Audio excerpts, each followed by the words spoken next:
നമസ്കാരം. ഷെക്കൈന ബിഗ് ഡിബേറ്റിലേക്ക് സ്വാഗതം. സംസ്ഥാന ന്യൂനപക്ഷ ക്ഷേമ വകുപ്പിൽ കാലങ്ങളായി നിലനിന്നിരുന്ന അധാർമികവും അനീതിപരവും യുക്തിരഹിതവുമായ 80-20 അനുപാതം റദ്ദാക്കിക്കൊണ്ട് ബഹുമാനപ്പെട്ട കേരള ഹൈക്കോടതി ഉത്തരവിട്ടിരിക്കുന്നു. ഇത് ഒരു ജനതയുടെ നീതിക്ക് വേണ്ടിയുള്ള നീതി നിഷേധത്തിനെതിരെയുള്ള പോരാട്ടത്തിന്റെ വിജയമാണ്. ന്യൂനപക്ഷ ക്ഷേമ വകുപ്പിൽ തുല്യനീതി നടപ്പിലാക്കണമെന്ന് ആവശ്യപ്പെട്ടുകൊണ്ടുള്ള ക്രൈസ്തവ സമൂഹത്തിന്റെ ആവശ്യത്തെ തികച്ചും അനുകൂലമായ വിധിയാണ് ഹൈക്കോടതിയുടെ ഭാഗത്തു നിന്നും ഉണ്ടായിരിക്കുന്നത്. ഷെക്കൈന ബിഗ് ഡിബേറ്റ് ചർച്ച ചെയ്യുന്നു 80-20 അനീതിയിൽ ഹൈക്കോടതിയുടെ ഇടപെടൽ. ഈ ചർച്ചയിൽ നമ്മോടൊപ്പം ചേരുന്നു ദീപിക ഫ്രണ്ട്സ് ക്ലബ് സംസ്ഥാന ഡയറക്ടർ ഫാദർ റോയി കണഞ്ചിറ, ന്യൂനപക്ഷ ക്ഷേമ വകുപ്പിലെ അനീതി അവസാനിപ്പിക്കണമെന്ന് ആവശ്യപ്പെട്ടുകൊണ്ട് ഹർജി ഫയൽ ചെയ്ത ശ്രീ അഡ്വക്കേറ്റ് ജസ്റ്റിൻ പള്ളിവാതുക്കൽ, സാമൂഹ്യ നിരീക്ഷകൻ ശ്രീ അമൽ ശ്രീയേക്. 3 പേർക്കും ഈ ചർച്ചയിലേക്ക് സ്വാഗതം. ആദ്യം ശ്രീ അഡ്വക്കേറ്റ് ജസ്റ്റിൻ പള്ളിവാതുക്കൽ, ന്യൂനപക്ഷ ക്ഷേമ വകുപ്പിൽ നിന്ന് ഒരു സമൂഹം നേരിടുന്ന നീതി നിഷേധം അവസാനിപ്പിക്കണമെന്ന് ആവശ്യപ്പെട്ടുകൊണ്ട് താങ്കൾ ഫയൽ ചെയ്ത ഹർജിയിൽ അനുകൂലമായ വിധിയാണ് ഹൈക്കോടതിയുടെ ഭാഗത്തു നിന്നും ഉണ്ടായിരിക്കുന്നത്. ക്രൈസ്തവ സമുദായം നേരിടുന്ന അവഗണനയുമായി ബന്ധപ്പെട്ട് എന്തൊക്കെ പ്രധാനപ്പെട്ട വസ്തുതകളാണ് താങ്കൾ ആ ഹർജിയിൽ ചൂണ്ടിക്കാണിച്ചത്? ശ്രീ ജസ്റ്റിൻ പള്ളിവാതുക്കൽ.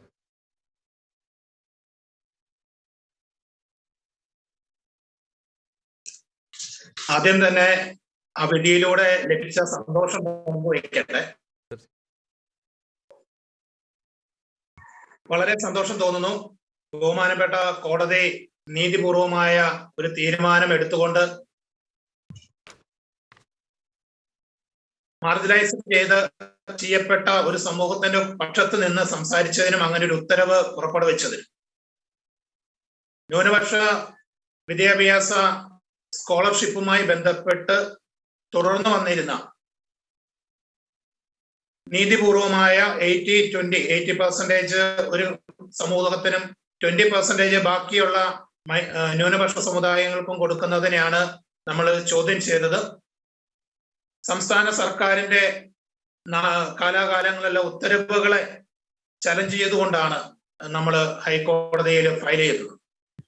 ഹൈക്കോടതി പറഞ്ഞിരിക്കുന്നത്, ബഹുമാനപ്പെട്ട ഹൈക്കോടതി പറഞ്ഞിരിക്കുന്നത്, സംസ്ഥാന സർക്കാർ ചെയ്തത് തികച്ചും ഭരണഘടനാ വിരുദ്ധമായ നടപടിയാണെന്നും സമൂഹത്തിലെ ഒരു വിഭാഗത്തെ മാറ്റി നിർത്തിക്കൊണ്ടുള്ള ഇത്തരം പ്രവർത്തികള് അനീതിപരമാണെന്നുമുള്ള വാക്കുകളൊക്കെ ഉപയോഗിച്ചുകൊണ്ടാണ് കോടതി വളരെ രൂക്ഷമായ ഭാഷയിൽ വിമർശിച്ചുകൊണ്ടാണ് അങ്ങനെ ഒരു ഉത്തരവ് ഇട്ടിരിക്കുന്നത്. നമ്മുടെ ന്യൂനപക്ഷ സമുദായങ്ങൾക്കെല്ലാം അതായത് സ്കോളർഷിപ്പുകൾ റദ്ദാക്കണമെന്നോ സ്കോളർഷിപ്പുകൾ നിർത്തണമെന്നോ നമ്മൾ ആവശ്യപ്പെട്ടിട്ടില്ല.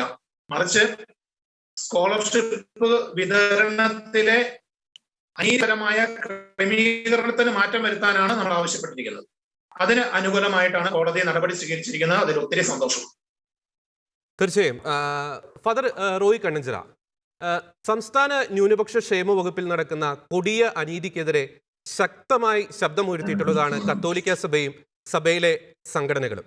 ഇപ്പോൾ ആ 80-20 അനുപാതം, ആ അനീതി റദ്ദാക്കിക്കൊണ്ട് ഹൈക്കോടതി ഉത്തരവിട്ടിരിക്കുന്നു. താങ്കൾ എങ്ങനെ പ്രതികരിക്കുന്നു? ഫാദർ റോയി കണ്ണഞ്ചിറ. ഹൈക്കോടതി വിധിയെ സസന്തോഷം സ്വാഗതം ചെയ്യുകയാണ്. ഈ ഒരു വിധി ചരിത്ര പ്രസക്തിയുള്ള ഒരു വിധിയാണ്. അതേസമയം തന്നെ ഹൈക്കോടതി ഇങ്ങനെ വിധിച്ചു എന്നുള്ളത് കൊണ്ട് തന്നെ ന്യൂനപക്ഷങ്ങൾക്കുള്ള 100% നീതി നടപ്പിലാകുന്നില്ല എന്നുള്ളത് കൂടി നമ്മൾ മനസ്സിലാക്കേണ്ടതുണ്ട്. ഈ വിധിയുടെ പശ്ചാത്തലത്തിൽ ഇത് ന്യൂനപക്ഷങ്ങൾക്കുള്ള വിധി നടപ്പിലാക്കാനാണ് എങ്കിൽ ഇതിനൊരു റെട്രോസ്പെക്റ്റീവ് ആസ്പെക്റ്റ് ഉണ്ട്. ഒരു മുൻകാല പ്രാധാന്യം, ഒരു മുൻകാല പ്രാബല്യം ഈ വിധിക്ക് കൊടുക്കേണ്ടതുണ്ട്. കാരണം ആരോ മെനഞ്ഞ 80-20 എന്ന ന്യൂനപക്ഷ സ്കോളർഷിപ്പുകളുടെ വിതരണ ക്രമത്തിൽ അനീതിയുടെ അക്കങ്ങളായിരുന്നു അത് 80-20 എന്നുള്ളത്. ആ ഒരു അനീതിപരമായ വിധി, ഒരു തീരുമാനത്തിന്റെ പേരിൽ ഇവിടെ ഒരു തലമുറ നീതി ലഭിക്കാതെ, ഇവിടെ നീതി നിഷേധത്തിന് ഇരയായിട്ട് ഒരു തലമുറ ഇവിടെ കടന്നുപോയിട്ടുണ്ട്. അത് ക്രൈസ്തവ സമൂഹത്തിൽ മാത്രമല്ല, അത് ജൈന സമൂഹത്തിലും ബുദ്ധ സമൂഹത്തിലും പാഴ്സി സമൂഹത്തിലും സിഖ് സമൂഹത്തിലും ഇവിടെ കേരളത്തിൽ കഴിഞ്ഞ ഒരു തലമുറ 10 വർഷത്തോളമുള്ള ഒരു തലമുറയ്ക്ക് ഈ ഒരു നീതി നിഷേധം ഇവിടെ സംഭവിച്ചിട്ടുണ്ട്. അതിനൊരു റെട്രോസ്പെക്ടിവിറ്റി ഇവിടെ സംഭവിക്കണം. ഒരു മുൻകാല പ്രാബല്യത്തോടുകൂടി ഈ കോടതി വിധി നടപ്പിലാക്കാൻ സർക്കാർ പ്രതിജ്ഞാബദ്ധമാകണം. എന്നാൽ മാത്രമാണ് ഈ ഒരു വിധി അർത്ഥപൂർണമാവുകയുള്ളൂ. മറ്റൊരു വശം ഇതിന് ഉണ്ട്, ഈ വിധിക്കുണ്ട്. അതായത് എല്ലാ ജനവിഭാഗങ്ങൾക്കും തുല്യത ഉറപ്പുവരുത്തുന്ന ഒരു ഭരണഘടനയുള്ള ഒരു രാജ്യത്തിലാണ് ഇത്രയും വർഷങ്ങൾ ഇത്തരമൊരു പ്രകടമായ അനീതി നടന്നത് എന്നത് പൊതുസമൂഹം എങ്ങനെ പെരുമാറണമായിരുന്നു എന്നതിന്റെ ഒരു സൂചനയും, ഒപ്പം ഭരണവർഗം, അത് ഏത് സർക്കാരാണെങ്കിലും ഇത് നിലനിർത്തിയ ഭരണവർഗത്തിനുള്ള ഒരു ശാസനയും കൂടിയാണ് ഈ ഒരു വിധി എന്ന് പറയാൻ ഞാൻ ആഗ്രഹിക്കുകയാണ്. മറ്റൊരു കാര്യം കൂടി ഇവിടെയുണ്ട്. അത് മൈനോരിറ്റിക്ക് നീതി കിട്ടാൻ വേണ്ടിയാണ് ഇപ്പോൾ ഹൈക്കോടതി ഈ വിധി പ്രസ്താവിച്ചിരിക്കുന്നത്. ഇവിടെ മൈനോരിറ്റിയിൽ തന്നെ ഒരു മൈക്രോ മൈനോരിറ്റിയുമുണ്ട്, മാക്രോ മൈനോരിറ്റിയുമുണ്ട്. ന്യൂനപക്ഷത്തിൽ തന്നെ ഭൂരിപക്ഷ സമൂഹമുണ്ട്, ന്യൂനപക്ഷത്തിൽ തന്നെ ന്യൂനപക്ഷ സമൂഹമുണ്ട്. ഇവിടെ യഥാർത്ഥത്തിൽ ജനസംഖ്യ അനുപാതികമായി ഇത് നടത്തണം എന്നുള്ള ഹൈക്കോടതി വിധി വളരെ അതിന്റെ സാരാംശം അറിഞ്ഞ് നടപ്പിലാക്കേണ്ടതുണ്ട്. കാരണം ഇപ്പോൾ തന്നെ വളരെ ജനസംഖ്യ കുറഞ്ഞ ന്യൂനപക്ഷ മതവിഭാഗങ്ങൾ ഇവിടെയുണ്ട്. അപ്പൊ അവർക്ക് അതനുസരിച്ചാണ് ഈ ഒരു ഇതിന്റെ സ്കോളർഷിപ്പ് പോലെയുള്ള ആനുകൂല്യങ്ങൾ ലഭിക്കാൻ ഉദ്ദേശിക്കുന്നതെങ്കിൽ അത് വളരെ കുറവായിരിക്കും. കാരണം വാരിക്കഴിക്കാൻ പറ്റുന്ന ഒരു കുഞ്ഞിന് പിന്നെ എടുത്ത് സ്പൂണിൽ കൊടുക്കേണ്ട കാര്യമില്ല. അപ്പോൾ അതുകൊണ്ട് സ്പൂണിൽ കഴിക്കാനേ കഴിയൂ എന്ന് പറയുന്ന ശിശുവിനെ സംബന്ധിച്ചിടത്തോളം കൂടുതൽ പരിചരണം ആവശ്യമാണ്. ഇവിടെ വംശനാശം സംഭവിച്ചുകൊണ്ടിരിക്കുന്ന ന്യൂനപക്ഷ വിഭാഗങ്ങൾക്കുള്ള ഒരു സംരക്ഷണം എന്നുള്ള നിലയിലാണ്, പ്രൊട്ടക്ഷനാണ് സത്യത്തിൽ ഈ വിധി കൊണ്ട് ഉദ്ദേശിക്കുന്നത്. ഇപ്പോൾ തന്നെ ക്രൈസ്തവ സമൂഹത്തിന് ഇപ്പോൾ 18.6%. ഇപ്പോൾ 2001 സക്കറിയ കമ്മീഷൻ റിപ്പോർട്ട് അനുസരിച്ച് ഒരു കുടുംബത്തിൽ ഒരു കുട്ടി മാത്രമാണ്. 16% കുടുംബങ്ങളിൽ ഒരു കുഞ്ഞു പോലും ഇല്ല ക്രൈസ്തവ സമൂഹത്തിൽ കേരളത്തിൽ. അപ്പോൾ 2030 ആകുമ്പോഴേക്കും അതൊരു 14 അല്ലെങ്കിൽ 13% താഴ്ന്നു കഴിഞ്ഞാൽ അന്നേരവും ഈ വിധി അനുസരിച്ചാണ് എങ്കിൽ ജനസംഖ്യാനുപാതികമായിട്ട് അത്രയും ആനുകൂല്യം കുറയാനാണ് സാധ്യത. അപ്പോൾ മൈക്രോ മൈനോരിറ്റിയെ പ്രത്യേകമായി പരിഗണിച്ചുകൊണ്ട് അവഗണിക്കപ്പെടുന്നവർക്ക് തുല്യനീതി നടപ്പിലാക്കുക. മാക്രോ മൈനോരിറ്റിക്ക് അത്രയധികം പിന്നെ ഈ വിഭവ വിതരണത്തിൽ ഒരു തുല്യത, നീതി പാലിക്കണം എന്നുള്ളതാണ് ഈ വിധി നമ്മളെ ഓർമ്മിപ്പിക്കുന്ന ഒരു കാര്യം എന്ന് ഞാൻ വിചാരിക്കുകയാണ്. ഒപ്പം ഇങ്ങനെയൊരു വിധി നേടിയെടുക്കുവാൻ പൊതുസമൂഹത്തിന്റെ മുമ്പിൽ ക്രൈസ്തവ സമൂഹത്തിന് ഇങ്ങനെയൊരു വിധി നേടിയെടുക്കുവാൻ പിന്നിൽ പരിശ്രമിച്ച നിരവധി പേരുണ്ട്. തീർച്ചയായും. അപ്പൊ ഇപ്പൊ നമ്മൾ അഡ്വക്കേറ്റ് ജസ്റ്റിൻ പള്ളിവാതിക്കൽ ഇവിടെ ഇരിപ്പുണ്ട്. ഒപ്പം അമൽ സിറിയക്. ഇങ്ങനെയൊരു 80-20 എന്നുള്ള ഒരു കൺസെപ്റ്റ് തന്നെ ക്രൈസ്തവ മനസ്സിലേക്ക് എടുത്തെറിഞ്ഞ ഒരു യുവാവാണ് അദ്ദേഹം. ഒപ്പം നമ്മുടെ CBCIയുടെ laity commission secretary advocate chevalier VC Sebastian sir, അദ്ദേഹം നിരവധി ഇടപെടൽ ഇതിനുവേണ്ടി നടത്തിയിട്ടുണ്ട്. അങ്ങനെ നിരവധി നേതാക്കൾ നടത്തിയിട്ടുണ്ട്. ഒപ്പം ദീപിക ദിനപത്രത്തിന്റെയും ഷക്കൈന ചാനലിന്റെയും മാധ്യമ ഇടപെടലും ഞാൻ വളരെ സന്തോഷത്തോടു കൂടി ഇവിടെ ഓർക്കുകയാണ്. ദീപികയിലൊക്കെ ഈ പറഞ്ഞ വ്യക്തികളൊക്കെ എഴുതിയ അവകാശ സംരക്ഷണ ലേഖനങ്ങൾ അത് പൊതുസമൂഹത്തെയും സർക്കാരിനെയും സ്വാധീനിക്കാനും ക്രൈസ്തവ ബോധതലത്തെ തന്നെ ഉണർത്താനും ഇടയായിട്ടുണ്ട്. അതുകൊണ്ട് ഈ ഒരു വിധി പലതരത്തിൽ നമ്മളുടെ ഒരു സമൂഹ അന്തരീക്ഷത്തെ ഉണർത്തിയെടുക്കുകയും ആത്മവിശ്വാസം വർദ്ധിപ്പിക്കുകയും ചെയ്യുന്ന ഒരു വിധിയാണ് സ്വാഗതം ചെയ്യുന്നത്. തീർച്ചയായും.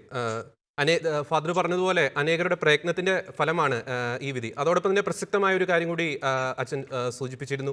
മുൻകാല പ്രാബല്യത്തോടെ നീതിയുക്തമായി തുല്യനീതിയോടെ ഈ ചരിത്രവിധി നടപ്പിലാക്കുക എന്നത്.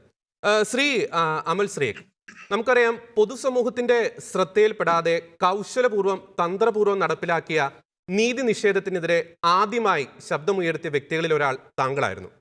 നമുക്കറിയാം കൊടിയ അനീതിയാണ് ന്യൂനപക്ഷ ക്ഷേമ വകുപ്പിൽ അരങ്ങേറിയത്. അതിനെതിരെ വ്യക്തിപരമായ വളരെ ശ്രദ്ധേയമായ പല പരിശ്രമങ്ങളും അങ്ങ് നടത്തിയിരുന്നു. താങ്കളെ സംബന്ധിച്ചിടത്തോളം ഒരു അഭിമാനാർഹമായ ഒരു വിധിയാണ് ഇന്ന് ഹൈക്കോടതിയുടെ ഭാഗത്തു നിന്ന് ഉണ്ടായിരിക്കുന്നത്. ഈ 80-20 എന്ന കേട്ടുകേൾവിയില്ലാത്ത യുക്തിരഹിതമായ ഈ അനുവാദത്തിന്റെ ചരിത്രം എന്താണ് ശ്രീ അമൽ ശ്രീക്? ഈ ഒരു അനുപാതത്തിന്റെ ചരിത്രം പറയുകയാണെങ്കിൽ ശരിക്കും അറിവില്ലായ്മയെ ചൂഷണം ചെയ്തുകൊണ്ട് നടപ്പിലായ ഒരു അനുപാതമാണിത്. അല്ലെങ്കിൽ ഇത്തരത്തിലൊരു വിവേചനം ക്രൈസ്തവ സമൂഹത്തിന്റെ മുമ്പിലേക്ക് ആരും അറിയാത്ത രീതിയിൽ അണിയറയിൽ നടന്ന ഒരു കലാപരിപാടിയാണിത്. ഇതിന്റെ ചരിത്രം പറയുകയാണെങ്കിൽ നമുക്കറിയാം, ഈ ന്യൂനപക്ഷ ക്ഷേമ വകുപ്പായിട്ട് രൂപീകരിക്കുന്നത് 2011-ലാണ്. അതിനു മുമ്പ് 2001 മുതലൊക്കെ തന്നെ ഈ ന്യൂനപക്ഷ ക്ഷേമത്തിന് വേണ്ടിയും ന്യൂനപക്ഷ ആ ഒരു വിഭാഗങ്ങളെ പരിഗണിക്കാൻ എന്ന രീതിയിലേക്ക് മന്ത്രി തന്നെ ഉണ്ട്. 1993 ആ കാലഘട്ടങ്ങളിൽ നമുക്ക് കാണാം, നമ്മളെ ന്യൂനപക്ഷങ്ങൾ ആരൊക്കെയാണെന്ന് കൃത്യമായിട്ട് സർക്കാർ വിഭാവനം ചെയ്യുന്നുണ്ട്. കേന്ദ്ര സർക്കാർ 6 വിഭാഗങ്ങളെ ന്യൂനപക്ഷങ്ങളായിട്ട് എടുക്കുന്നുണ്ട്. ക്രിസ്ത്യൻ, മുസ്ലിം, സിഖ്, ജൈന, ബുദ്ധ, പാഴ്സി. ഇവര് ഇന്ത്യയിൽ എവിടെ പോയാലും ഏത് സംസ്ഥാനങ്ങളിലാണ് ഇവരാണ് ന്യൂനപക്ഷ വിഭാഗങ്ങളായിട്ട് പരിഗണിക്കപ്പെടുന്നത്. ഇങ്ങനെ ഈ ന്യൂനപക്ഷത്തെ പരിഗണിക്കാനായിട്ട് മന്ത്രി തന്നെ നമ്മുടെ കേരള സർക്കാരിന്റെ ഭാഗത്ത് നിന്ന് തന്നെ ഉണ്ടായിട്ടുണ്ട് 2001 മുതലുള്ള കാലഘട്ടങ്ങളിൽ. അതിനുശേഷം ഇവര് ഈ ഒരു കാലഘട്ടത്തിലേക്ക് കടന്നു വന്നുമ്പോൾ 2005 സച്ചാർ കമ്മീഷൻ വരുന്നുണ്ട്, 2008 പാലോളി കമ്മീഷൻ വരുന്നുണ്ട്. അത് രണ്ടും മുസ്ലിങ്ങളുടെ പിന്നോക്കാവസ്ഥ മാത്രം പഠിക്കാൻ വേണ്ടി വന്ന കമ്മീഷനാണ്. ന്യൂനപക്ഷത്തിലെ മുസ്ലിങ്ങളുടെ പിന്നോക്കാവസ്ഥ മാത്രം. ബാക്കിയുള്ള ന്യൂനപക്ഷങ്ങളെ പറ്റി ഒന്നും അങ്ങനെ കൃത്യമായ പഠനങ്ങൾ നടക്കുന്നില്ല. സർക്കാർ കൃത്യമായ ഒരു ഇംപ്ലിമെന്റ് ഒന്നും തന്നെ നടക്കുന്നില്ല. അവസാനം ഈ പാലോളി മൂന്നുട്ടി കമ്മീഷന്റെ റിപ്പോർട്ടിനകത്ത് ഒരു ശുപാർശ പറയുന്നുണ്ട്, മുസ്ലിം പെൺകുട്ടികൾക്ക് വേണ്ടി എന്തെങ്കിലുമൊക്കെ ചെയ്യണം എന്നൊരു കാര്യം അവര് സൂചിപ്പിക്കുന്നുണ്ട്. അപ്പൊ അതിന്റെ ഭാഗമായിട്ട് നമ്മുടെ കോളേജ് വിദ്യാഭ്യാസ വകുപ്പിന്റെ കീഴില് മുസ്ലിം ഗേൾസ് സ്കോളർഷിപ്പ് ബാർ ഹോസ്റ്റൽ ഫീസ് സ്റ്റൈപ്പൻഡ് എന്ന് പറയുന്ന ഒരു പദ്ധതി ആരംഭിക്കുകയുണ്ടായി. 2008 ആരംഭിക്കുകയുണ്ടായി. 2009 മുതൽ അത് പ്രാബല്യത്തിൽ വന്നു. 2008 മുതൽ അതിന് മുൻകാല പ്രാബല്യവും അവർ കൊടുക്കുകയുണ്ടായി. അപ്പം അങ്ങനെ കോളേജ് വിദ്യാഭ്യാസ വകുപ്പിന് കീഴിൽ മുസ്ലിം പെൺകുട്ടികൾക്ക് മാത്രമായിട്ട് ഒരു പദ്ധതി അത് തുടർന്ന് വന്നുകൊണ്ടിരിക്കുകയായിരുന്നു.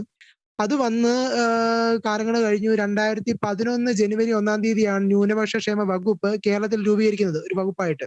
അപ്പൊ അങ്ങനെ ന്യൂനപക്ഷത്തിനായിട്ട് ഒരു വകുപ്പ് രൂപീകരിച്ചപ്പോൾ ഈ കോളേജ് വിദ്യാഭ്യാസ വകുപ്പിൽ നിന്ന് മുസ്ലിം പെൺകുട്ടികളുടെ ഈ സ്കോളർഷിപ്പ് ന്യൂനപക്ഷ വകുപ്പിലേക്ക് മാറ്റുകയാണ് ഉണ്ടായത്. അങ്ങനെ മാറ്റിയ സമയത്ത് എന്നാൽ ബാക്കിയുള്ള ന്യൂനപക്ഷങ്ങളോട് പരിഗണിക്കണം എന്നൊരു ആവശ്യം അവിടെ ഉയരുകയുണ്ടായി. അതിന്റെ ഭാഗമായിട്ട് 2011 ഫെബ്രുവരി മാസം 22-ാം തീയതി ഒരു ഗവൺമെന്റ് ഓർഡർ ഇറങ്ങിയുണ്ടായി. അതായത് 20% ലത്തീൻ ക്രൈസ്തവർക്കും പരിവർത്തന ക്രൈസ്തവർക്കുമായിട്ട് മാറ്റിവെക്കുക. ഏത് ഈ മുസ്ലിം പെൺകുട്ടികളുടെ സ്കോളർഷിപ്പ് ന്യൂനപക്ഷ വകുപ്പിൽ ഇംപ്ലിമെന്റ് ചെയ്യുമ്പോൾ അതിൻ്റെ അകത്ത് 20% ലത്തീൻ ക്രൈസ്തവർക്കും പരിവർത്തന ക്രൈസ്തവർക്കുമായിട്ടുള്ള പെൺകുട്ടികൾക്ക്, അവരുടെ പെൺകുട്ടികൾക്ക് മാറ്റിവെക്കുക എന്നൊരു ഉത്തരവുണ്ടായി. പിന്നീട് എന്താ സംഭവിച്ചെന്ന് പറഞ്ഞു കഴിഞ്ഞാൽ, പിന്നീട് ന്യൂനപക്ഷ ക്ഷേമ വകുപ്പിലേക്ക് കൂടുതൽ ഫണ്ട് സർക്കാർ അലോട്ട് ചെയ്ത് വരികയും കൂടുതൽ പദ്ധതികൾ വിഭാവനം ചെയ്ത് വരികയും ചെയ്ത സമയത്ത് ഓട്ടോമാറ്റിക് ആയിട്ട് ഇവർ ഈ 80:20 അനുപാതം ഇതിന്റെ അകത്തെല്ലാം തന്നെ ഇംപ്ലിമെന്റ് ചെയ്ത് പോകുന്നു. 2013 ഒരു പദ്ധതിക്കകത്ത് ഇവർ 80:20 എന്ന അനുപാതത്തില് 20% ക്രിസ്ത്യൻസ് എന്ന ലേബലിലേക്ക് ഇവർ മാറ്റി.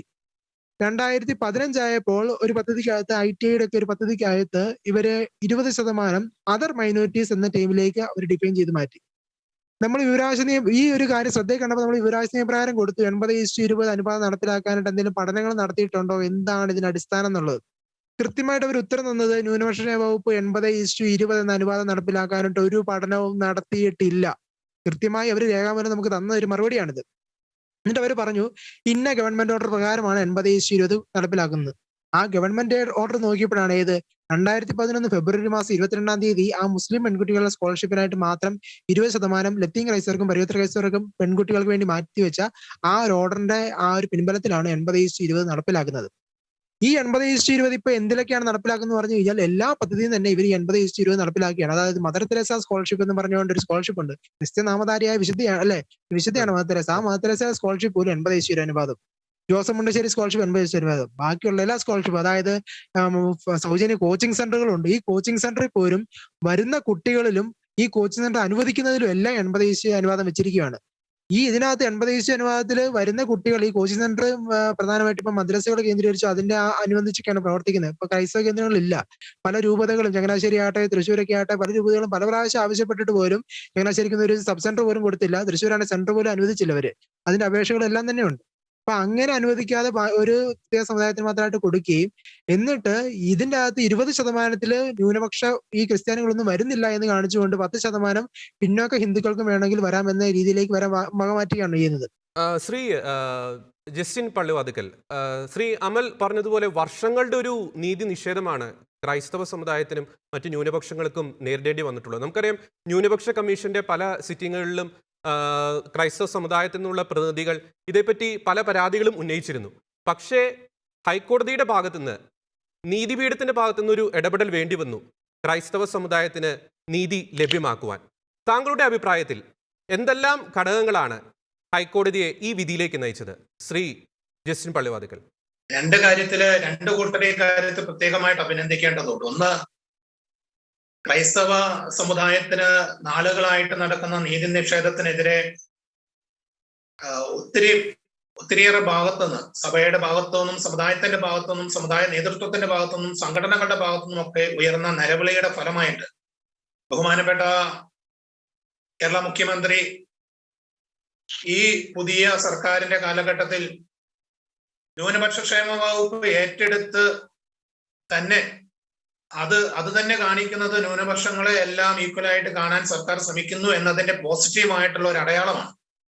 അതിനെ നമ്മൾ ആദ്യം തന്നെ സ്വാഗതം ചെയ്യണം. രണ്ടാമതായിട്ട്, ഈ ലോകത്തിൽ എവിടെ നീതി നിഷേധിക്കപ്പെട്ടോ, ആരൊക്കെ എന്തൊക്കെ കാര്യങ്ങൾ പിൻവാതിലൂടെയും കട്ടന് പുറകിലൂടെയും നടത്തിയാലും നമുക്ക് നീതി നേടിത്തരാൻ അല്ലെങ്കിൽ നീതി തേടി ചെല്ലാൻ ഒരു സ്ഥലം ഇന്നും ഉണ്ട്. നമുക്ക് നീതിപൂർവം ചിന്തിക്കുന്ന നീതിപീഠം നമ്മുടെ കൂടെ ഉണ്ട് എന്നുള്ള ഒരു വസ്തുതയും നമുക്ക് അഭിമാനത്തോടെ ഓർക്കേണ്ടതാണ്. കാരണം ഈ നാളുകളായിട്ടുള്ള ഈ ഒരു ആവശ്യത്തിന്റെ മുമ്പിൽ, അല്ലെങ്കിൽ അത് ഭരണഘടനാപരമായ ലംഘനം നടക്കുന്നത് അറിഞ്ഞിട്ടും നടപടിയെടുക്കാതിരുന്ന ഗവൺമെന്റുകൾക്കുള്ള ഒരു താക്കീത് കൂടെയാണ്. കാരണം ഇതുപോലുള്ള അനേക ഇഷ്യൂകളുണ്ട്. ഒരു സംഭവം മാത്രമല്ല, അനേകം ഇഷ്യൂസ് ഉണ്ട്. അത് ഓരോന്നും ഇതേപോലെ പഠിച്ച് വിശകലനം ചെയ്ത് കോടതിയെ സമീപിച്ചാൽ കോടതിയുടെ ഭാഗത്തു നിന്നും നീതിപീഠത്തിന്റെ ഭാഗത്തു നിന്നും നീതിപൂർവമായ സമീപനം നമുക്ക് കിട്ടുമെന്ന് ഒരു തലമുറയ്ക്ക് മുമ്പിൽ കൊടുക്കാൻ കോടതി ഒരു ഉത്തരം പോലെ പറഞ്ഞിരിക്കുകയാണത്. ഞങ്ങളുണ്ട്, നീതി നിഷേധിക്കുന്നവർക്ക് നീതി കൊടുക്കാൻ ഞങ്ങളുണ്ട്. കാരണം 10 വർഷമായിട്ട് നടക്കുന്ന നീതി നിഷേധത്തിനെ കോടതി അറുതി വരുത്തിയിരിക്കുക. തുടർന്ന് വരുന്ന ദിവസങ്ങളിൽ ബഹുമാനപ്പെട്ട സർക്കാരിന്റെ കയ്യിലാണ് ബാക്കി കാര്യങ്ങൾ. സർക്കാർ എന്ത് ചെയ്യുമെന്ന് നമുക്ക് കാത്തിരുന്ന് കാണാം. എന്താണ് ചെയ്യുന്നത് സർക്കാരാണ് തീരുമാനിക്കേണ്ടത്. സർക്കാരിനോട് ചെയ്യാനാണ് കോടതി ആവശ്യപ്പെട്ടിരിക്കുന്നത്. സർക്കാരാണ് ബാക്കിയുള്ള കാര്യങ്ങൾ ചെയ്യേണ്ടത്. നമുക്ക് കാത്തിരിക്കാം. തീർച്ചയായും. ഫാദർ റോയ് കണ്ണഞ്ചിറ, ശ്രീ ജസ്റ്റിൻ പറഞ്ഞതുപോലെ ഇപ്പോൾ പന്ത് സർക്കാരിന്റെ കോർട്ടിലാണ്. സർക്കാരിനോടുള്ള സഭയുടെ ഒരു ആവശ്യം എന്താണ്? ഈ വിധിയുമായി ബന്ധപ്പെട്ട് സർക്കാർ ഏത് തരത്തിൽ നടപടിയെടുക്കണമെന്നാണ് സഭ ആവശ്യപ്പെടുന്നത്? ഫാദർ റോയ് കണ്ണഞ്ചിറ. സർക്കാർ ഈ വിധിയുടെ സാരാംശം ഉൾക്കൊണ്ട് അത് നടപ്പിലാക്കണം എന്നാണ് ക്രൈസ്തവ സമൂഹത്തിന്റെ എളിയ അഭ്യർത്ഥന. ക്രൈസ്തവ സമൂഹത്തിന്റെ മാത്രമല്ല, കേരളത്തിലെ എല്ലാ ന്യൂനപക്ഷങ്ങളുടെയും, പ്രത്യേകിച്ച് ഈ 20 വിഭാഗത്തിൽ ഉൾപ്പെട്ട എല്ലാ ന്യൂനപക്ഷങ്ങളുടെയും നഷ്ടപ്പെട്ട അവകാശങ്ങൾ പുനഃസ്ഥാപിക്കുകയും അത് ഞാൻ ആദ്യം സൂചിപ്പിച്ചതുപോലെ അതിൻ്റെ ഒരു മുൻകാല പ്രാബല്യം ഉറപ്പുവരുത്തുകയും കൂടി ചെയ്താൽ മാത്രമേ ഈ ഒരു വിധി നീതിപൂർവമായി നടപ്പിലാക്കപ്പെടുന്നു എന്ന് പറയാൻ കഴിയുകയുള്ളൂ. അപ്പോൾ ക്രൈസ്തവർ ഇന്ന് ഒരു മൈക്രോ മൈനോറിറ്റിയായി മാറുകയാണ്. ഇന്നൊരു ഇൻസെക്യൂരിറ്റി, ഒരു അരക്ഷിത ബോധം ക്രൈസ്തവ സമൂഹത്തിന്റെ മനസ്സിലേക്ക് കയറി വന്നിട്ടുണ്ട്. അതെന്തുകൊണ്ടാണ് എന്ന് ചോദിച്ചു കഴിഞ്ഞാൽ, ഈ ന്യൂനപക്ഷ ക്ഷേമ വകുപ്പ് കൈകാര്യം ചെയ്തിരുന്ന മന്ത്രിമാർ, വ്യത്യസ്ത സർക്കാരുകളിലുള്ള മന്ത്രിമാർ, ഒരു പ്രത്യേക ന്യൂനപക്ഷത്തിന് മാത്രം അനധികൃതമായി ആ സമുദായത്തെ പ്രീണിപ്പിക്കുന്ന ചില നയപരിപാടികൾ വളരെ തന്ത്രപൂർവവും സമർത്ഥമായും നടപ്പിലാക്കിക്കൊണ്ട് മറ്റ് ന്യൂനപക്ഷങ്ങളെ അവരുടെ അവകാശങ്ങളെ തമസ്കരിക്കുന്ന ഒരു സാഹചര്യം ഇവിടെ കുറേയേറെ വർഷങ്ങളായി തുടർച്ചയായി നടന്നു എന്നുള്ളത് ഒരു അവഹേളനത്തിന്റെ ഒരു ഉൾമുറിവ് സൃഷ്ടിച്ചിട്ടുണ്ട് ക്രൈസ്തവ സമുദായത്തിന്റെ അബോധ തലത്തിലും, ഒപ്പം മറ്റ് സമുദായങ്ങൾ, മറ്റ് മത വിഭാഗങ്ങളുടെ മനസ്സിലുമൊക്കെ ഒരു അരക്ഷിതത്വ ബോധം സൃഷ്ടിച്ചിട്ടുണ്ട്. ഒരു തെരഞ്ഞെടുക്കപ്പെട്ട ജനാധിപത്യ ഭരണകൂടം എന്നുള്ള നിലയിൽ ഈ ഒരു സർക്കാർ ആ ഒരു അരക്ഷിതത്വ ബോധം മാറ്റി ഇവിടെ എല്ലാവരും സുരക്ഷിതരാണ് എന്നുള്ള ബോധം നൽകണം. ഏതെങ്കിലും ഒരു പ്രത്യേക വിഭാഗത്തെ പ്രീണിപ്പിച്ചുകൊണ്ട് ഉള്ള നടപടികൾ അവസാനിപ്പിച്ച് എല്ലാവർക്കും തുല്യമായ നീതി നൽകുവാനുള്ള ഒരു മനസ്സ് പ്രകടിപ്പിക്കണം. അങ്ങനെ ഈ ഒരു വിധിയുടെ സാരാംശം ഉൾക്കൊള്ളണം. ജനസംഖ്യാനുപാതികമായി ഈ നീതി നടപ്പിലാക്കണം എന്ന് പറയുമ്പോൾ ഞാൻ ആദ്യം സൂചിപ്പിച്ചതുപോലെ ഈ ന്യൂനപക്ഷങ്ങളിലെ ന്യൂനപക്ഷമായിക്കൊണ്ടിരിക്കുകയും അധികം വൈകാതെ വംശനാശം സംഭവിക്കുകയും ചെയ്യുന്ന ജനസമൂഹത്തിന് പ്രത്യേക പരിരക്ഷ നൽകത്തക്ക രീതിയിലുള്ള ഭരണ സംവിധാനങ്ങളിലൂടെ വേണം ഈ ഒരു വിധി പൂർണ്ണമായി നടപ്പിലാക്കാൻ. എങ്കിൽ മാത്രമേ ഇത് ക്രൈസ്തവ സമൂഹത്തിനും മറ്റ് സമൂഹങ്ങൾക്കും ഗുണപരമായി ഭവിക്കുകയുള്ളൂ എന്നതാണ് എൻ്റെ അഭിപ്രായം. തീർച്ചയായും നീതിയുക്തമായി തന്നെ ഈ വിധി നടപ്പിലാക്കണമെന്ന അഭിപ്രായമാണ് ഫാദർ റോയി കണ്ണഞ്ചിറ പങ്കുവച്ചത്. നേരത്തെ ശ്രീ അമൽ, ചില സാങ്കേതിക കാരണങ്ങൾ മൂലം താങ്കൾക്ക് തുടരാൻ കഴിഞ്ഞില്ല. താങ്കൾ പറഞ്ഞത് വീണ്ടും തുടരാം, പൂർത്തിയാക്കിക്കോളൂ. നമ്മുടെ കേരള സംസ്ഥാന ന്യൂനപക്ഷ ക്ഷേമ വകുപ്പിന് കീഴിലായിട്ട് പരിശീലന കേന്ദ്രങ്ങളുണ്ട്. അതായത് PSC, SSC, UPSC, bank, railway തുടങ്ങിയതിന് കോച്ചിങ് സെന്ററുകളായിട്ട് അനുവദിക്കപ്പെട്ടിട്ടുണ്ട്. അത് ധാരാളമായിട്ട് ഏകദേശം 20-ലധികം സബ് സെന്ററുകളും അതോടൊപ്പം തന്നെ ഏകദേശം 20-നടുത്ത് തന്നെ കേന്ദ്രങ്ങളും, അതായത് സെന്റേഴ്സ് തന്നെ പ്രവർത്തിക്കുന്നുണ്ട്. ഈ സെന്റേഴ്സിലൂടെ എല്ലാം സൗജന്യമായ കോച്ചിങ്ങുകളാണ് യുവാക്കൾക്ക് ലഭിക്കുന്നത്. 100 പേരെയാണ് ഒരു കോച്ചിങ് സെന്ററിൽ അവർ അനുവദിക്കുന്നത്. ഇത്തരത്തിലുള്ള കോച്ചിങ് സെന്റർ അനുവദിക്കുന്നതിൽ പോലും ഇവർ 80:20 എന്ന അനുപാതത്തിന്റെ ബേസിലാണ് അനുവദിക്കുന്നതെന്ന് പറഞ്ഞുകൊണ്ട് ക്രൈസ്തവ വിഭാഗങ്ങൾ അപേക്ഷിക്കുന്ന അപേക്ഷകൾ പോലും നിരാകരിക്കുകയാണ്. ചങ്ങനാശ്ശേരി, തൃശ്ശൂര് തുടങ്ങിയ രൂപതകൾ പോലും അപേക്ഷിച്ച കേന്ദ്രങ്ങൾ അവർ അനുവദിച്ചില്ല. അതൊക്കെ ഒരു പ്രകടമായ ഒരു അനീതിയാണ് ശരിക്കും കാണിക്കുക. അതായത് ഒരു വിദ്യാർത്ഥികളുടെ അവരുടെ കോച്ചിങ് പോലും ഇതുപോലെ 80:20 അനുപാതം ചേർക്കുന്നു. മാത്രമല്ല ഇതിന്റെ അകത്ത് 20% ക്രിസ്ത്യാനികൾക്ക് പോലും അല്ല ലഭിക്കുന്നത്. ആ 20%ത്തിൽ 10% പിന്നോക്ക ഹിന്ദുക്കൾക്ക് എന്ന രീതിയിലേക്ക് അവർ മാറ്റിവെക്കുകയാണ് ഉണ്ടാകുന്നത്. കാരണം ഈ കോച്ചിങ് സെന്ററുകളെല്ലാം പ്രവർത്തിക്കുന്നത് മദ്രസകൾ കേന്ദ്രീകരിച്ച് അല്ലെങ്കിൽ മുസ്ലിം കേന്ദ്ര പ്രദേശങ്ങളായതുകൊണ്ട് ഈ 20%ഓളം ക്രൈസ്തവർ അവിടെ എത്തിപ്പെടുന്നില്ല എന്നുള്ളൊരു കാരണം കൂടെ ഉണ്ട്. അപ്പൊ അതിന്റെ ഭാഗമായിട്ട് 20% ഫില്ലാകുന്നില്ല എന്ന് പറഞ്ഞുകൊണ്ട് മറ്റു പിന്നോക്ക വിഭാഗങ്ങളെ ഉൾപ്പെടുത്താം എന്ന രീതിയിലേക്ക് വരെ അവര് നിയമനിർമ്മാണം പോലെ അല്ലെങ്കിൽ ഒരു അപേക്ഷകളിൽ അങ്ങനെ ഒരു പരിഗണന പോലെ കൊടുക്കുകയാണ്. എത്ര വിവേചനമായിട്ടാണ് ഇത് നടക്കുന്നതാണ് ഇതിന്റെ അകത്തെ വസ്തുത. അതായത് ഈ 80:20 അനുപാതം അപേക്ഷിക്കുന്ന സ്കോളർഷിപ്പുകളെല്ലാം തന്നെ വെച്ചിരിക്കുന്ന അനുപാതമാണെങ്കിൽ വരുന്ന ന്യൂനപക്ഷ ഫണ്ടിന്റെ 10% പോലും ക്രൈസ്തവ വിഭാഗത്തിന് കിട്ടുന്നില്ലെന്നുള്ളതാണ് മറ്റൊരു യാഥാർത്ഥ്യം. ഈ ന്യൂനപക്ഷ വകുപ്പിനായിട്ടുള്ള ഫണ്ടിന്റെ 10% പോലും ക്രൈസ്തവ വിഭാഗത്തിലേക്ക് എത്തിപ്പെടുന്നില്ല എന്നുള്ളതാണ് കേരളത്തിലെ ഒരു വിവേചനം എന്ന് പറയുന്നത്. മറ്റൊരു സംസ്ഥാനത്തിലും ഇത്തരം വിവേചനം ഇല്ല എന്നുള്ളതാണ് ചൂണ്ടിക്കാണിക്കേണ്ടത്. ആന്ധ്രാപ്രദേശുണ്ട്, കർണാടകയുണ്ട്, തമിഴ്നാടുണ്ട്. നമ്മുടെ ഈ അതിർത്തി സംസ്ഥാനങ്ങളെല്ലാം തന്നെ ന്യൂനപക്ഷ വകുപ്പ് പ്രവർത്തിക്കുന്നുണ്ട്. അവിടെയെല്ലാം ഒരു വിവേചനം പോലും ഇല്ലാതെ, ഒരു റേഷ്യോ പോലും ഇല്ലാതെ അപേക്ഷിക്കുന്നവർക്ക് കൊടുക്കുകയും എല്ലാ വിഭാഗങ്ങളെയും തുല്യമായി പരിഗണിക്കുകയും അവർക്ക് അർഹതപ്പെട്ട ആനുകൂല്യങ്ങൾ അവരിൽ എത്തിക്കാനുള്ള ശ്രമങ്ങളുമാണ് അവിടെ നടത്തിക്കൊണ്ടിരിക്കുന്നത്. ആന്ധ്രാപ്രദേശിന് സർക്കാർ ാണെങ്കിൽ ക്രിസ്ത്യൻ ധനകാര്യ കോർപ്പറേഷൻ ഒരു കോർപ്പറേഷൻ രൂപീകരിച്ച് ഏകദേശം 14-16 പദ്ധതികളാണ് അവിടെ ക്രിസ്ത്യാനികൾക്ക് വേണ്ടി മാത്രമായിട്ട് അവർ ചെയ്യുന്നത്. പൊതു പദ്ധതികളുണ്ട്, മുസ്ലിങ്ങൾക്കായിട്ടും പദ്ധതികളുണ്ട്. അതോടൊപ്പം തന്നെ ക്രിസ്ത്യാനികളെയും പരിഗണിക്കുന്നു. കർണാടക സർക്കാരിലാണെങ്കിൽ ക്രിസ്ത്യൻ ഡെവലപ്മെന്റ് ഫണ്ട് എന്ന രീതിയിലേക്ക് ഒരു പ്രത്യേക പദ്ധതി അവർ ആവിഷ്കരിക്കുക. അതിന്റെ അകത്ത് തന്നെ ഏകദേശം 8-9 പദ്ധതികൾ തന്നെയാണ് ക്രിസ്ത്യാനികൾക്ക് മാത്രമായിട്ട് അവർ വെച്ചിരിക്കുന്നത്. പൊതു പദ്ധതികളുണ്ട്, മുസ്ലിം വിഭാഗത്തിനായിട്ടും പദ്ധതികളുണ്ട്. അപ്പം എല്ലാവരും സെപ്പറേറ്റ് ആയിട്ട് തന്നെ നമ്മുടെ തമിഴ്നാട്ടിലാണെങ്കിൽ വിശ്വനാഥ തീർത്ഥാടനത്തിന് വരെ സബ്സിഡി കൊടുക്കുന്നുണ്ട്, പള്ളികൾ പണിയാനും പുനരുദ്ധാരണത്തിന് വേണ്ടി ഫണ്ട് കൊടുക്കുന്നുണ്ട്. അപ്പം അങ്ങനെ ഓരോ സംസ്ഥാനങ്ങളിലും അവിടെയുള്ള ന്യൂനപക്ഷങ്ങളെ വ്യക്തവും കൃത്യമായിട്ട് പരിഗണിക്കുമ്പോൾ കേരളത്തിൽ മാത്രം ക്രിസ്ത്യാനികൾ അധികമുള്ള ഈ കേരളത്തിൽ മാത്രമായിട്ട് ഇത്തരത്തിലുള്ള വിവേചനം ക്രിസ്ത്യാനികൾ നേരിടുന്നുണ്ട് എന്നുള്ളൊരു കാര്യം ശരിക്കും പറഞ്ഞാൽ ക്രൈസ്തവർ അവബോധരായിരിക്കേണ്ടതുണ്ട്. കാര്യം നമ്മുടെ അറിവില്ലായ്മയാണ് കൃത്യമായും ഇത്രയും നാളും ചൂഷണം ചെയ്തുകൊണ്ടിരുന്നത്. നമ്മളെ പറഞ്ഞു പറ്റിക്കുക തന്നെയായിരുന്നു. അപ്പം തീർച്ചയായിട്ടും ഈ കാര്യങ്ങളെല്ലാം വെളിച്ചത്ത് വരികയും സർക്കാരിന്റെ ശ്രദ്ധയിൽ വരപ്പെടുകയും അതോടൊപ്പം തന്നെ ഹൈക്കോടതി നല്ല കൃത്യവും വ്യക്തവുമായ ഒരു നിലപാടാണ് സ്വീകരിച്ചിരിക്കുന്നത്. ഇതിനകത്ത് ഒരു കാര്യമാണ് ഞാൻ സൂചിപ്പിക്കുകയാണ്. ഇപ്പോൾ ജനസംഖ്യാനുപാതികമായ ക്രമത്തിൽ വേണം ഇതിനെ വിഭജിക്കാം എന്ന രീതിയിലേക്കാണ് ഹൈക്കോടതി പറഞ്ഞു വെച്ചിരിക്കുന്നത്. ശരിക്കും ഒരു കാര്യം കൂടെ ഞാൻ കൂടുതൽ ഊന്നി പറയുകയാണ്. ജനസംഖ്യാപരമായിട്ട് കുറഞ്ഞു പോയിക്കൊണ്ടിരിക്കുന്ന ഒരു സമൂഹമാണ് ക്രൈസ്തവർ. ന്യൂനപക്ഷ പരിഗണന തന്നിരിക്കുന്നത് ന്യൂനപക്ഷമായിരിക്കുന്നത് കൊണ്ടാണ് പരിഗണന തന്നിരിക്കുന്നത്. ഇവിടെ കേരളത്തിൽ ന്യൂനപക്ഷമായിട്ട് വീണ്ടും കുറഞ്ഞു പോയിക്കൊണ്ടിരിക്കുന്ന ഈ ക്രൈസ്തവരെ കൂടുതലായിട്ടൊരു പരിഗണനയാണ് ശരിക്കും പറഞ്ഞു കഴിഞ്ഞാൽ സർക്കാരിന്റെ ഭാഗത്ത് നിന്ന് നൽകേണ്ടത്, വരും കാലങ്ങളിൽ നൽകേണ്ടത് എന്നുള്ളൊരു കാര്യം കൂടെ ഞാൻ ആവശ്യപ്പെട്ട് വെക്കുകയാണ്. തീർച്ചയായും നീതി നിഷേധത്തിന്റെ വലിയൊരു ചരിത്രം തന്നെയാണ് വ്യക്തമായി അമൽ പങ്കുവച്ചത്. ശ്രീ ജസ്റ്റിൻ പള്ളിവാതിക്കൽ, നേരത്തെ ഫാദർ റോയി കണ്ണഞ്ചിറ പറഞ്ഞതുപോലെ നീതിയുക്തമായി തന്നെ സർക്കാർ ഈ വിധി നടപ്പിലാക്കണം. എന്തെല്ലാം നടപടികളാണ് ഭരണകൂടം സ്വീകരിക്കേണ്ടത് ഈ വിധി നടപ്പിലാക്കുവാൻ? ശ്രീ ജസ്റ്റിൻ പള്ളിവാതിക്കൽ.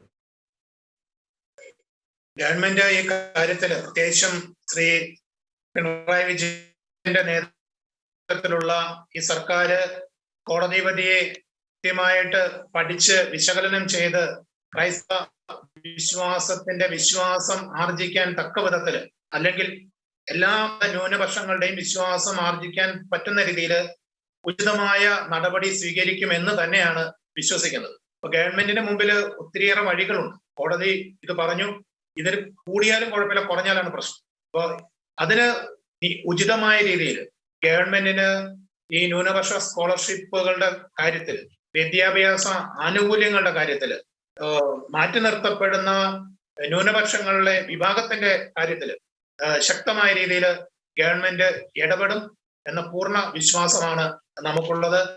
അത് ഓരോ മേഖലയിലും ഗവൺമെന്റ് അക്കാര്യത്തിൽ പഠിക്കാൻ വിദഗ്ധമായ സമിതികളെ വെക്കുന്ന ഒരു ഗവൺമെന്റാണ് നമുക്കുള്ളത്. അതുകൊണ്ട് തന്നെ ഗവൺമെന്റിൽ 100% വിശ്വാസമുണ്ട്. നമ്മുടെ ചിന്തയ്ക്കും അതീതമായിട്ട് ഗവൺമെന്റ് ഈ സാമുദായിക പരിഗണനകൾ വെച്ചുകൊണ്ട് തന്നെ ഈ വിവിധ സമുദായങ്ങളുടെ ഈ പ്രശ്നത്തെ പരിഹരിക്കാൻ, നേരിടുന്ന ഈ വലിയ വെല്ലുവിളിയെ നേരിടാൻ അല്ലെങ്കിൽ പരിഹരിക്കാൻ ഗവൺമെന്റ് ഉചിതമായ നടപടികൾ സ്വീകരിക്കുമെന്ന് തന്നെയാണ് വിശ്വസിക്കുന്നത്. തീർച്ചയായും. ഫാദർ റോയി കണ്ണഞ്ചിറ, മുൻകാലങ്ങളിൽ നിന്ന് വ്യത്യസ്തമായി ഏകസ്വരത്തോടെ ഏകശബ്ദത്തോടെ അനീതിക്കെതിരെ ക്രൈസ്തവ സമൂഹം ശബ്ദമുയർത്തിയപ്പോൾ അനുകൂലങ്ങളായ തീരുമാനങ്ങളാണ് ഭരണകൂടത്തിന്റെ ഭാഗത്തുനിന്നുണ്ടായത്.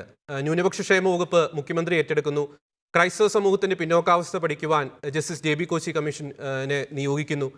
ഇതെല്ലാം ശരിക്കും അനീതിക്കെതിരെ പടപൊരുതുവാൻ ക്രൈസ്തവർക്കൊരു മാതൃക തന്നെയല്ലേ ഇന്ന് ഈ ഹൈക്കോടതിയുടെ ഭാഗത്തു നിന്നുണ്ടായ ഈ വിധി? ഫാദർ റോയി കണ്ണഞ്ചിറ. തീർച്ചയായിട്ടും നല്ലൊരു ഉത്തേജനമാണ്, നല്ലൊരു പ്രചോദനാത്മകമായ ഒരു ഉദാഹരണമാണ് ഈ ഒരു വിധി. ഇവിടെ ക്രൈസ്തവ സമൂഹത്തിന്റെ ഒരു പൊതുബോധത്തെ നമ്മളൊന്ന് വിലയിരുത്തിയാൽ, ഒരു സമുദായ ബോധം എന്നത് ക്രൈസ്തവ സമൂഹത്തിന് വളരെ കുറവാണ് എന്നതാണ് എൻ്റെ ഒരു എളിയ നിരീക്ഷണം. കാരണം ക്രൈസ്തവ സമൂഹത്തിൽ തന്നെ വ്യത്യസ്തമായ സഭകൾ, സമൂഹങ്ങൾ നിൽക്കുന്നത് കൊണ്ട് എല്ലാവരും ഒറ്റയ്ക്കൊറ്റയ്ക്ക് അവരവരുടെ അവകാശങ്ങൾക്ക് വേണ്ടി പോരാടാനായിട്ട് പരിശ്രമിക്കുകയായിരുന്നു ഇന്നോളം. അപ്പോൾ ഇവിടെ കത്തോലിക്ക സഭയുണ്ട്, അതുപോലെ തന്നെ മറ്റ് സഭാ സമൂഹങ്ങളുണ്ട്, യാക്കോബായ സഭാ സമൂഹങ്ങളുണ്ട്, CSI സഭയുണ്ട്, അങ്ങനെ വ്യത്യസ്തമായ ക്രൈസ്തവ സമൂഹങ്ങളുണ്ട്. എന്നാൽ എല്ലാവരും കൂടി ഒരുമിച്ച് നിന്ന് അവരുടെ ഈ ഒരു അവകാശത്തിന് വേണ്ടി പോരാടുകയായിരുന്നെങ്കിൽ ഈ ഒരു അനീതി ഇത്രയും കാലം നീണ്ടു നിൽക്കില്ലായിരുന്നു എന്നുള്ളതാണ് സത്യം. ഇവിടെ ഇപ്പോൾ ക്രൈസ്തവ സമൂഹം ഇങ്ങനെ ഒരു ആവശ്യം ഉന്നയിക്കേണ്ടി വന്നത് എന്താണ് എന്നുകൂടി നമ്മൾ മനസ്സിലാക്കേണ്ടതുണ്ട്. ഒരു അവകാശം ചോദിച്ചു മേടിക്കുക എന്നത് ഒരു ശീലമല്ലാത്ത ഒരു സമൂഹമാണ് ക്രൈസ്തവ സമൂഹം എന്ന് എനിക്ക് തോന്നിപ്പോവുകയാണ്. കാരണം എപ്പോഴും ഇല്ലാത്തവരോട് ഒരു സഹാനുഭൂതി പുലർത്തുന്ന, നിനക്ക് രണ്ടുണ്ടെങ്കിൽ ഒന്ന് ഇല്ലാത്തവന് കൊടുക്കുക എന്ന ക്രിസ്തുനാഥന്റെ ആ സുവിശേഷ സന്ദേശം ഹൃദയത്തിൽ ഒരു ഹൃദയസ്പന്ദനം പോലെ ഏറ്റുവാങ്ങുന്ന ഒരു സമൂഹമാണ് ക്രൈസ്തവ സമൂഹം. അതുകൊണ്ട് തന്നെ അവകാശ നിഷേധത്തിന് വേണ്ടി പോരാടുക എന്ന് പറയുമ്പോൾ അത് സ്വന്തം സമുദായത്തിന് വേണ്ടി അല്ല പലപ്പോഴും ക്രൈസ്തവ സമൂഹം പോരാടിയിട്ടുള്ളത്. ഇവിടെ നമ്മൾ ക്രൈസ്തവ സമൂഹത്തിന്റെ സാമൂഹികമായ അവകാശ സമരങ്ങളുടെ ഒരു കഥ എടുത്തു കഴിഞ്ഞിട്ടുണ്ടെങ്കിൽ 1599 ഉദയംപേരൂർ സൂനകദോസ് തൊട്ട് നമ്മൾ ആ കഥ കണ്ടെത്താറുണ്ട്. ഇവിടുത്തെ അയിത്തത്തിനും അനാചാരത്തിനും എതിരെ, ഒപ്പം ചാന്നാർ ലഹള പോലെ സ്ത്രീകളുടെ വ്യക്തിത്വ സംരക്ഷണത്തിന് വേണ്ടി, ഒപ്പം നിവർത്തന പ്രക്ഷോഭം പോലെ 1930കളിലെ നിവർത്തന പ്രക്ഷോഭം പോലെ ഒരു പ്രത്യേക ജാതിക്ക് താഴെയുണ്ട്, ആ വാക്ക് ഉപയോഗിക്കുന്നത് ക്ഷമിക്കണം, അങ്ങനെ താഴ്ന്ന ജാതിക്കാർക്ക് ജനാധിപത്യ അവകാശങ്ങൾ, വോട്ടവകാശം സംരക്ഷിക്കുന്നതിന് വേണ്ടി ഒക്കെ ഇവിടെ പോരാടിയത്, നേതൃത്വം കൊടുത്തത് ക്രൈസ്തവ മിഷണറിമാരും ക്രൈസ്തവ നേതാക്കളും ക്രൈസ്തവ സമൂഹവുമാണ്. അപ്പം ഇവിടെ അതിന്റെ ഗുണപരമായ ഗുണഭോക്താക്കളായി മാറിയത് ക്രൈസ്തവ സമൂഹത്തിലുള്ള അംഗങ്ങൾ മാത്രമല്ല. അതാണ് ക്രൈസ്തവ സമൂഹത്തിന്റെ, കേരളത്തിലെ പൊതുസമൂഹത്തിന്റെ ഇടപെടലിൽ ഉണ്ടായിട്ടുള്ള പോസിറ്റീവായിട്ടുള്ള ഒരു അവസ്ഥ അതാണ്. എന്നാൽ ഇവിടെ സ്വന്തം സമുദായത്തിന് വേണ്ടി തന്നെ ക്രൈസ്തവ സമൂഹത്തിന് പോരാടേണ്ടി വന്ന ഒരു സാഹചര്യമാണ് ഇപ്പോൾ വന്നിരിക്കുന്നത്. അതെന്തുകൊണ്ടാണ് എന്ന് ക്രൈസ്തവ സമൂഹം വിലയിരുത്തേണ്ടതുണ്ട്. കാരണം ഇവിടെ ആർക്കൊക്കെ അവകാശ നിഷേധം ഉണ്ടാകുന്നുണ്ടോ അത് ആ നിഷേധം എനിക്കാണ് ആ നിഷേധം എന്ന് വിചാരിച്ചുകൊണ്ട് ജാതി മത പരിഗണനകളില്ലാതെ, കക്ഷി രാഷ്ട്രീയ പരിഗണനകളില്ലാതെ എല്ലാവരുടെയും അവകാശങ്ങൾക്ക് വേണ്ടി പോരാടുന്ന ഈ ഒരു നേരിന്റെ മനസ്സിന്റെ ഉടമകളാണ് ദൈവത്തിന്റെ പരിപാലനയിൽ ക്രിസ്തുവിന്റെ മനസ്സിനോട് ചേർന്ന് നിൽക്കുന്ന ക്രൈസ്തവ സമൂഹത്തിനുള്ളത്. അപ്പൊ അതുകൊണ്ട് തന്നെ ഇപ്പോഴിങ്ങനെ സ്വന്തം അവകാശത്തിന് വേണ്ടി പോരാടേണ്ടി വരുന്നു. അത് എങ്ങനെ സംഭവിച്ചു എന്നുള്ളത് ഞാൻ മുമ്പേ സൂചിപ്പിച്ചതുപോലെ ബോധപൂർവമായ ഒരു തമസ്കരണം, ഈ ഒരു സൗമനസ്യത്തിന്റെ, ഈ ഒരു ഉദാരതയുടെ, ഈ ഒരു സഹാനുഭൂതിയുടെ പൊതു മനസ്സിനെ ഒരു വൈകല്യമായി കരുതുന്ന ഒരു സാഹചര്യം വന്നപ്പോൾ, സ്വന്തം സമൂഹം തന്നെ നിലനിൽക്കാതെ പോകുന്നു എന്നുള്ളൊരു സാഹചര്യം വന്നപ്പോഴാണ് ക്രൈസ്തവ സമൂഹം ഒരുമിച്ചുണർന്ന് ഇതൊരു പൊതു ബോധമാക്കി മാറ്റിയത്. ഇവിടെ കത്തോലിക്ക സഭയുടെ ഒരു നല്ല നേതൃത്വം ഈ ഒരു കാര്യത്തിൽ ഉണ്ടായി എന്നുള്ളത് ഞാൻ അഭിമാനത്തോടു കൂടി ഓർക്കുകയാണ്. ഒരു കാലത്ത് ക്രൈസ്തവര് നമ്മുടെ നോർത്ത് ഇന്ത്യയിലെ ജാട്ട് സമുദായത്തെയൊക്കെ പോലെ കൃഷി കുലത്തൊഴിലാക്കി ജീവിച്ചിരുന്ന ഒരു സമൂഹമാണ് കേരളത്തിൽ ക്രൈസ്തവ സമൂഹം എന്ന് പറയുന്നത്. അന്നൊക്കെ കൃഷിയിലൂടെ ലഭിക്കുന്ന വരുമാനം എന്ന് പറയുന്നത് ഗവൺമെന്റ് ജോലിയേക്കാൾ മെച്ചമായിരുന്നു. അന്ന് ഗവൺമെന്റ് ജോലിക്ക് അല്ലെങ്കിൽ ഒരു റിസർവേഷന്, ഒരു ആനുകൂല്യത്തിന് ആവശ്യം തോന്നിയിരുന്നില്ല ക്രൈസ്തവ സമൂഹത്തിന്. പക്ഷെ ഇന്ന് അങ്ങനെയല്ല. ഇന്ന് കാർഷിക വൃത്തിയെ വളരെ വളരെ തന്ത്രപരമായി ഇടനിലക്കാര് നിന്നുകൊണ്ട്, അല്ലെങ്കിൽ കച്ചവട മുതലാളിമാര് ഇടപെട്ടുകൊണ്ട് കാർഷിക വൃത്തി നടത്തുന്നവരുടെ വില സ്ഥിരതയില്ലാതെ ആക്കുകയും ഇടത്തരം കച്ചവടക്കാർക്കും ഇടത്തരം കർഷകർക്കും ഒന്നും നിലനിൽപ്പില്ലാതാവുകയും ചെയ്തൊരു സാഹചര്യത്തിലാണ് ഇവിടെ ക്രൈസ്തവ സമൂഹത്തിൽ ഏറ്റവും കൂടുതൽ ജനങ്ങൾ കാർഷിക വൃത്തിയെ അവലംബിക്കുമ്പോൾ അതുകൊണ്ട് നിലനിൽക്കാൻ പറ്റാതെ വരുന്ന ഒരു സാഹചര്യത്തിലാണ് ന്യൂനപക്ഷ അവകാശങ്ങൾ കൊണ്ടെങ്കിലും ജീവിക്കാം അതിജീവിക്കാം എന്നുള്ള ഒരു നിലനിൽപ്പിന്റെ, അതിജീവനത്തിന്റെ മനസ്സ് ക്രൈസ്തവ ബോധതലത്തിലേക്ക് കൊണ്ടുവരുന്നതും അത് ഒരു നിലനിൽപ്പിന് വേണ്ടിയുള്ള പോരാട്ടമാക്കി മാറ്റുവാൻ നമ്മുടെ ദീപിക ദിനപത്രത്തിലൂടെ വന്ന തുടർച്ചയായിട്ടുള്ള ബോധവൽക്കരണ ലേഖനങ്ങൾ, ഒപ്പം ഷെക്കൈന ചാനലിലൂടെ വന്ന വളരെ തുറന്നടിച്ചിട്ടുള്ള അവകാശ സംരക്ഷണ ചർച്ചകൾ, ഒപ്പം മറ്റും നിരവധി മാധ്യമങ്ങൾ, ഒപ്പം നവമാധ്യമങ്ങളിലൂടെയുള്ള ഇടപെടലുകൾ, നിരവധി ക്രൈസ്തവ സംഘടനകളുടെ ഇടപെടലുകൾ, ഒപ്പം സഭാ അധികാരികളുടെ വളരെ പോസിറ്റീവായിട്ടും വളരെ ക്ഷമയോടുകൂടിയുമുള്ള ഇടപെടലുകൾ, ഇതെല്ലാം കൂടെ ഒരുമിച്ച് വന്നു കഴിഞ്ഞപ്പോഴാണ് ക്രൈസ്തവ സമൂഹത്തിന് ഈ ഒരു അവകാശം പുനഃസ്ഥാപിച്ച് കിട്ടുവാനായിട്ടുള്ള സാഹചര്യം ഒരുങ്ങിയത്. ഇത് ക്രൈസ്തവ സമൂഹത്തിന്റെ ഗതികേട് കൊണ്ട് വന്നതല്ല. ക്രൈസ്തവ സമൂഹത്തിന്റെ ഈ ഒരു സഹാനുഭൂതി അവരുടെ ദൗർബല്യമാണ് എന്ന് ബോധപൂർവം തെറ്റിദ്ധരിച്ച് അവകാശങ്ങളെ തമസ്കരിക്കാനുള്ള മറ്റു ചിലരുടെ ബോധപൂർവമായ പരിശ്രമം ഇനി നടക്കില്ല എന്നുള്ള ഒരു സൂചന കൂടി ഇതിനോടൊപ്പം തെളിഞ്ഞു വരുന്നുണ്ട്. ക്രൈസ്തവ സമൂഹത്തെ വിഡ്ഢികളാക്കാനായിട്ട് കഴിയില്ല, അല്ലെങ്കിൽ ന്യൂനപക്ഷമാണ് എന്ന് വിചാരിച്ച് മറ്റുള്ളവരെ വിഡ്ഢികളാക്കിക്കൊണ്ട് ആർക്കും ഇനി ഈ അവകാശങ്ങൾ വാരിപ്പൊത്തിക്കൊണ്ട് പോകാൻ കഴിയില്ല എന്നുള്ള ഒരു മുന്നറിയിപ്പ് കൂടി ഈ ഒരു പൊതുബോധ നിർമ്മിതിയുടെ ഈ ഒരു വിജയത്തിൽ ഇപ്പോൾ ഇവിടെ പ്രകടമാകുന്നുണ്ട് എന്ന് സൂചിപ്പിക്കാൻ ഈ അവസരം ഞാൻ ഉപയോഗിക്കാം. തീർച്ചയായും ക്രൈസ്തവ സമൂഹത്തിന്റെ അവകാശങ്ങൾ സംരക്ഷിക്കുന്ന, ഭരണഘടനയുടെ അന്തസ്സ് ഉയർത്തിപ്പിടിക്കുന്ന ചരിത്രവിധിയാണ് ഹൈക്കോടതിയുടെ ഭാഗത്ത് നിന്ന് ഉണ്ടായിരിക്കുന്നത്.